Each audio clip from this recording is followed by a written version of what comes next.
Durant l'entre-deux-guerres, la ville de Saint-Quentin reconstitue ses monuments détruits. Mais c'est aussi une période féconde en matière de création de nouveaux monuments. Un monument est érigé en 1933 sur le square près de la basilique pour remplacer la statue de Maurice Quentin de la Tour qui trônait au centre de la petite place Saint-Quentin depuis 1856. Cette œuvre de Gabriel Giraudon est enlevée en 1942, fondue. Le buste est reconstitué en 1978, mais cette fois-ci placé devant le musée Antoine Lécuyer.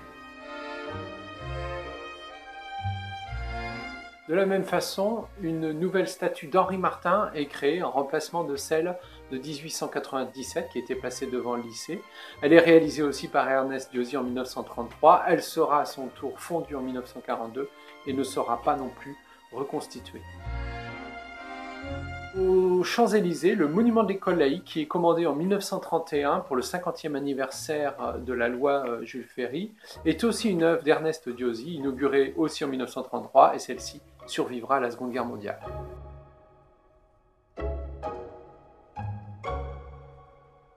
Le buste de Romain Tricoteau, maire de la Reconstruction, mort en 1933, est aussi une œuvre d'Ernest Diosy, inaugurée en 1935 face à la gare. Cette statue, détruite en 1942, remplacée en 1954, sera transférée il y a quelques années sur le square Romain Tricoteau. Il y a aussi une statue du général Faidherbe sur l'avenue Faidherbe, réalisée par Ernest Diosy, installée en 1934. Elle commémorait notamment la bataille de Saint-Quentin du 19 janvier 1871. Elle a aussi disparu en 1942.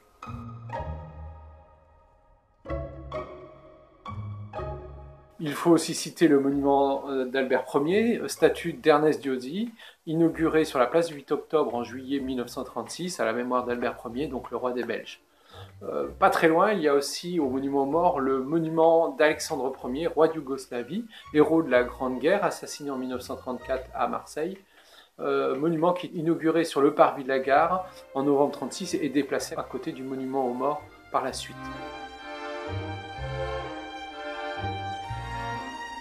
Enfin, il faut citer rue du président Kennedy, le buste d'Émile Billon, sculpté par Gabriel Giraudon, qui marque l'entrée de la cité Billon, construit grâce au legs de ce bienfaiteur. Il est surmonté d'un frontispice réalisé par Édouard Berluy, auteur notamment du bas-relief du cinéma du Carillon.